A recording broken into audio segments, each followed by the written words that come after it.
নমস্কাৰ, মোৰ নাম অচিন্ত মাধৱ শইকীয়া। আজি আলু লগত কণীৰ দম বনাম বুলি লৈছোঁ। এয়া এটা ডাঙৰ চাইজৰ আলু কাটি লৈছোঁ মই। আপোনালোকে সৰু চাইজৰো ল'ব পাৰে, মধ্যমীয়া আকাৰো ল'ব পাৰে। মই অলপমান সৰহকৈ বনাম কাৰণে অলপ ডাঙৰ এটা লৈছোঁ। ভালদৰে গুচাই চাফা কৰি লৈছোঁ।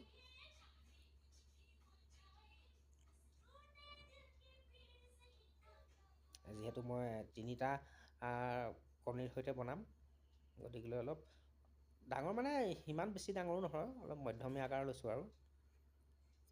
এয়া বইল কৰিবৰ বাবে এটা চচপেনত পানী গৰম কৰি ল'ম।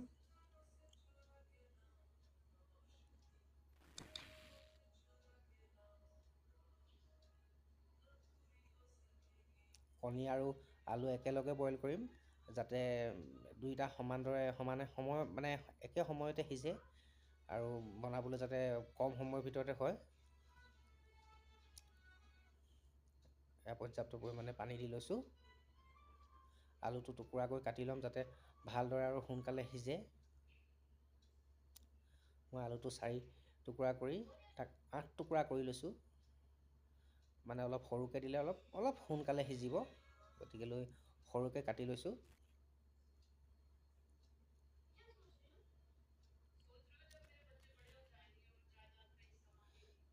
এতিয়া এয়া গৰম হৈ থকা পানীত আলুখিনি দি দিছোঁ আৰু লগতে এই কণীকেইটাও দি দিছোঁ যাতে একেলগে বইল হয়।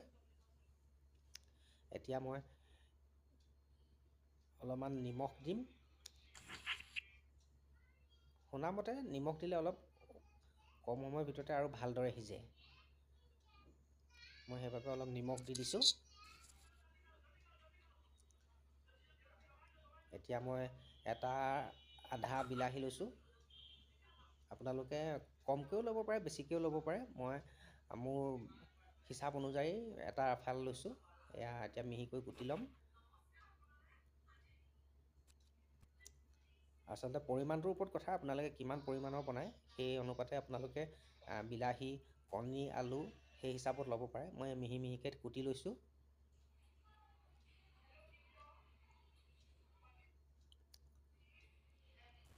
এইফালে আলু আৰু কণী গৰম হৈ আছে। আপোনালোকে চাগে জানেই কেনেদৰে বনায়, তথাপিতো মোৰ এয়া প্ৰথম চেষ্টা কৰি চাইছোঁ। দেখাক দেখি আচলতে আৰু ইউটিউবত দেখি থাকোঁ বনাই থকা, তাকে ময়ো এবাৰ চেষ্টা কৰি চালোঁ।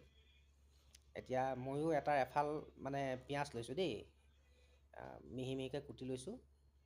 আচলতে এটা দিলেও হয়, মই আগৰে এফাল এটুকুৰা কাটি থৈ দিয়া আছিলে, তাকে মই সেই টুকুৰাটো এনেইনো কিয় নষ্ট হয়, গতিকেলৈ সেই টুকুৰাও মই তাতে ব্যৱহাৰ কৰি দিলোঁ। আৰু দুটামান কেঁচা জলকীয়া লৈছোঁ দেই। এইটো আপোনালোকৰ হিচাপ অনুযায়ী, আপোনালোকে যিমান জ্বলা খাই ভাল পায় সিমানটো দিব পাৰে। মই অলপ জ্বলা বেছি খাই ভাল পাওঁ, সেইকাৰণে দুটামান বেছিকৈ লৈছোঁ আৰু। তথাপিতো আজিকালি কি আৰু জলকীয়াবিলাক ভালকৈতো নুপুৰেই, সেইকাৰণে আৰু এইকেইটাও বৰ বিশেষ পুৰিব বুলি মই নাভাবোঁ। তথাপিতো আৰু হিচাপ অনুযায়ী আপোনালোকে দিব পাৰে। এয়া মিহিকৈ পিঁয়াজ কুটি ল'লোঁ। এইফালে উতল আহিলেই জলকীয়াকেইটা ঠাৰিকেইডাল গুচাই লৈছোঁ, যাতে ইয়াক আদা নহৰুৰ লগত খুন্দিবলৈ সহজ হয়।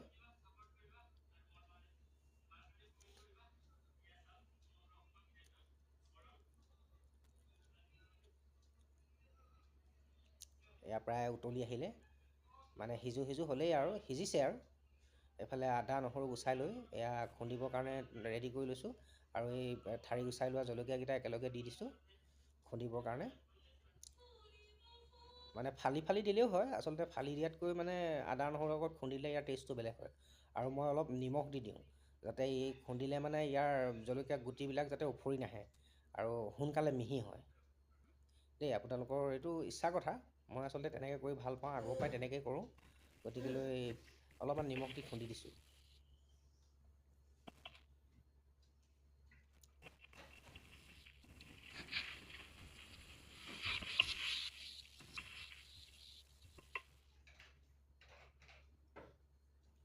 এয়া মোৰ আদা নহৰু জলকীয়া খুন্দা হৈ গ'ল।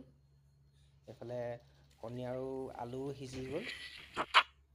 এতিয়া সকলোখিনি ৰেডি হৈছে বনাবৰ বাবে। এতিয়া মই এটা ফুটা ফুটা লগা মানে খৰাহিত এইখিনি টুকি ল'ম। কণী মানে অলপ বেছিয়ে বইল হৈ গ'ল, ফাটি গ'লগৈ। আলু মানে ভাঙি ছিগি যোৱা গতেই হ'ল, অলপ জোখতকৈ বেছিয়ে বইল হ'ল। মানে কি আৰু ভিডিঅ' কৰোঁতে কৰোঁতে মানে ইয়াক বনাওঁতে ইমান মানে আচলতে আইডিয়া নাইতো, মানে সেইকাৰণে অলপ বেছি বইল হ'ল আৰু। তথাপিতো কোনো কথা নাই, হ'ব আৰু চেষ্টা কৰিছোঁ আৰু। এয়া এতিয়া বইল কৰা কণীকেইটা গুচাই ল'লোঁ। অলপ অলপ ইয়াক এখন কটাৰীৰে অকণমান ফালি লৈছোঁ, যাতে ইয়াত নিমখ হালধি আৰু মছলাবিলাক ভালদৰে সোমাই যায়।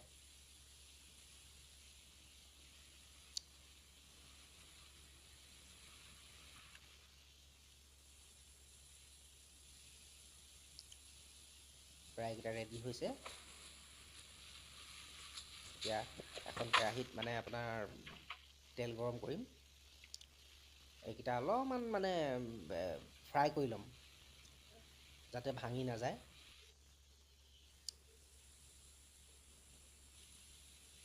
প্ৰায় কেৰাহীটো গৰম হৈছেই। ইয়াত অলপ মিঠাতেল দিম। মিঠাতেল মানে গৰম হোৱাৰ পাছতে ইয়াতে একেলগতে মই আচলতে হালধি দি দিওঁ। হালধি, অলপমান মানে নিমখ আৰু অকণমান কাশ্মীৰী মিৰ্চি, যাতে কালাৰটো ভাল হয় দেই। এয়া অলপ হালধি দি দিছোঁ।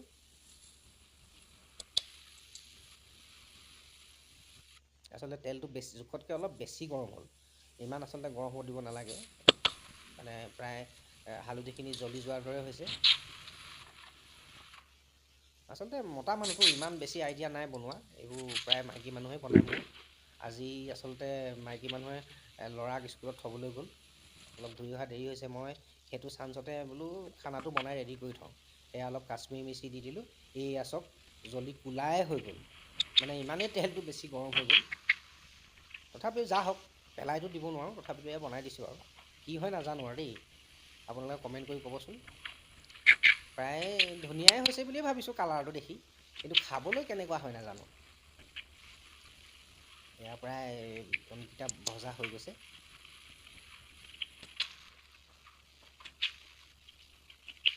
এইখিনি তেলতে ভাবিছিলোঁ মানে কণী দমটো বনাম, কিন্তু এইখিনি ইয়াৰ যিদৰে জ্বলি গ'ল, এইখিনিতো আৰু ব্যৱহাৰ কৰিব নোৱাৰি দেই। নতুনকৈ তেল ব্যৱহাৰ কৰিব লাগিব। এয়া মই তাৰ পৰা কাঢ়ি মেলি টুকি ল'লোঁ।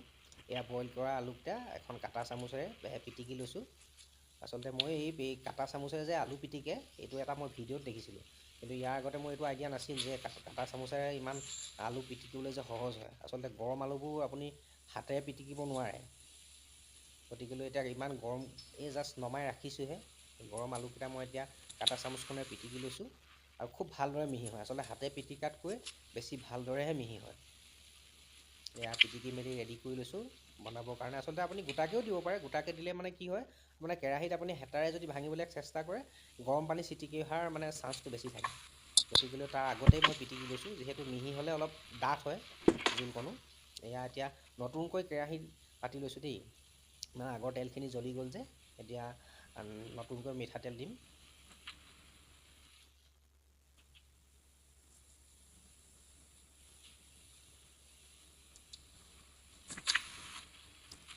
মিঠাতেলখিনি প্ৰায় গৰম হ'ল। ইয়াত মই যিকোনো চব্জি বনালে কেইটামান গোটা জিৰা দিওঁ। আচলতে টেষ্টটো ভাল হয়, কিবা এটা ভাল মানে স্মেল আহে। এতিয়া কুটি লোৱা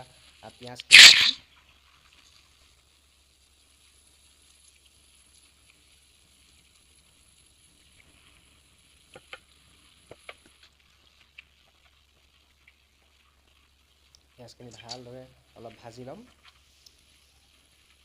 আৰু এতিয়া ইয়াতে খুন্দি ৰখা মই আদা নহৰু প্ৰায় আধাখিনি দি দিছোঁ ইয়াতে তেলতে। তেতিয়া মানে অলপ পিঁয়াজৰ লগতে সিজি যাব, অলপ গোন্ধটো ভাল আহে। কেঁচা কেঁচা গোন্ধটো যাতে নাইকিয়া হয়। আধা মানে পিছত দিম, মই প্ৰায় তেনেদৰে বনাওঁ। ইয়াতে হালধি দি দিছোঁ দেই। হালধি কিন্তু মই একেবাৰতে দি দিম, আকৌ যাতে চব্জিত দিবলৈ বুলি এক্সট্ৰাকৈ ইয়াৰ পাছত দিবলৈ নথওঁ, আৰু তেলতে মই ফ্ৰাই হোৱাকৈ প্ৰায় দি দিওঁ। অকণমান এচিকুট নিমখ দিওঁ, এইটো এটা মোৰ অভ্যাস। পাছত দিম মানে সোৱাদ অনুযায়ী, এইটো অকণমান এচিকুট দিছোঁ আৰু। এইখিনি প্ৰায় ভাজি থকা প্ৰায় ৰঙা হৈ আহিছে। এতিয়া এই কুটি থোৱা বিলাহীখিনি ইয়াতে দি দিম।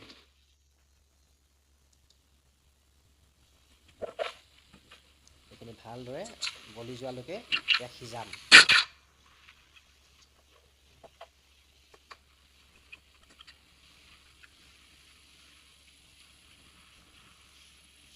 অলপমান সময় ইয়াক মানে গলিবলৈ দিম, অলপ ভালদৰে ভাজ খাওক।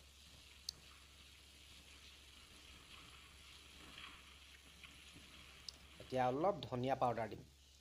অলপমান মছলা নিদিলে মানে যিকোনো বস্তুৱেই টেষ্ট আহিবৰ কাৰণে অলপ মছলা দিয়াটো প্ৰয়োজন বুলি ভাবোঁ মই, কিন্তু সৰহকৈ নহয় দেই, বৰ বেছি অত্যাধিক মছলা খোৱাটো ভাল নহয়। অলপ জিৰা পাউডাৰ দি দিছোঁ।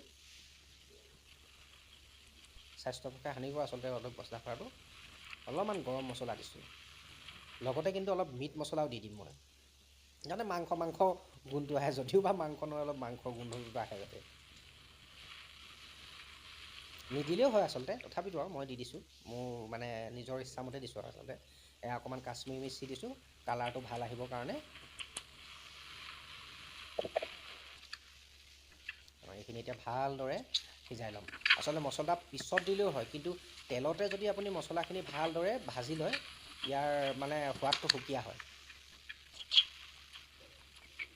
এইখিনি এতিয়া ভালদৰে গলি লওক পিঁয়াজখিনি। তাৰপাছতে মই এতিয়া আপোনাৰ পিটিকি ৰখা আলুখিনি দি দিম। লগতে এতিয়া নিমখ অলপ দি লৈছোঁ, মানে সোৱাদ অনুযায়ী আৰু যিমানটো প্ৰয়োজন হয় সিমানখিনি আপুনি নিমখ দিব পাৰে।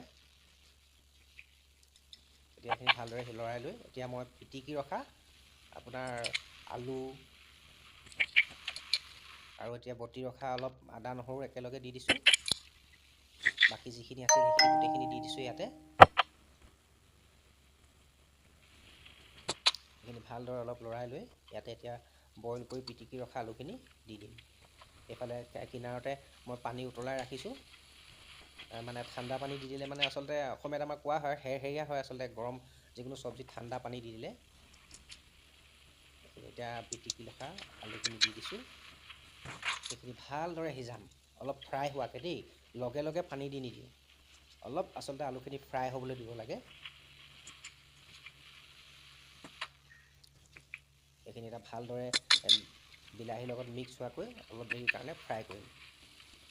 একদম কমটি জুইত দেই, সৰহকৈ বেছিকৈ জুই দিলে আচলতে জ্বলি যাব। এইখিনি এটা লিমিট জুই দি পেলাই মানে কমটি জুইত আপোনাৰ এইখিনি অলপ দেৰি কাৰণে ফ্ৰাই কৰিম। লগে লগে আপুনি যদি পানী দি দিয়ে ইয়াৰ কিন্তু আচল সোৱাদটো নাপাব। এয়া প্ৰায় ফ্ৰাই হোৱাৰ আগতে হৈছে, এইখিনি শুকাই যোৱাৰ আগতে হৈছে, তেলখিনি শুকাই গ'ল প্ৰায়, আলুখিনি শুহি পেলালে ইয়াৰ তেলখিনি। এতিয়া লাহেকৈ এই গৰম হৈ থকা উতলি থকা পানীখিনি দি দিম। এইফালে কণী আপোনাৰ মই কাঢ়ি ৰাখিছোঁৱেই ফ্ৰাই কৰি।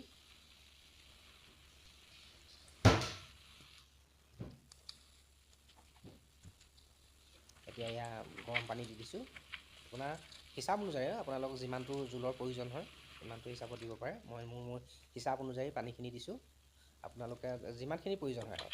মোৰ আচলতে কণী 3টা, গতিকেলৈ আমি 3জনে খাম, গতিকেলৈ অলপমান বেছিকৈ দিছোঁ আৰু। এইখিনি এতিয়া ভালদৰে উতলিব দিম।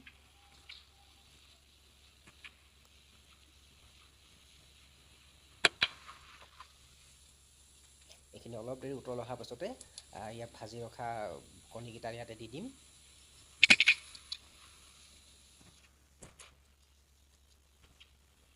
এয়া প্ৰায় উতলিবলৈ আৰম্ভ কৰিছে। অলপমান ডাঠ হোৱাকৈ অলপমান দেৰি সিজাব, যাতে ইয়াৰ অকণমান পানীখিনি কমি যায়, অলপ যাতে ডাঠ হৈ পৰে। এনেও বা পিটিকি ৰখা আলু দিয়া আছে, আৰু এতিয়া ইয়াতে ভাজি ৰখা কণীকেইটা দি দিলোঁ। ইয়াক অলপ দেৰি উতলাৰ পাছতে যাতে ইয়াৰ কণীৰ মাজতে যাতে ইয়াৰ মছলা মানে গোটেইখিনি যাতে ইয়াতে মিক্স হৈ যায় আৰু।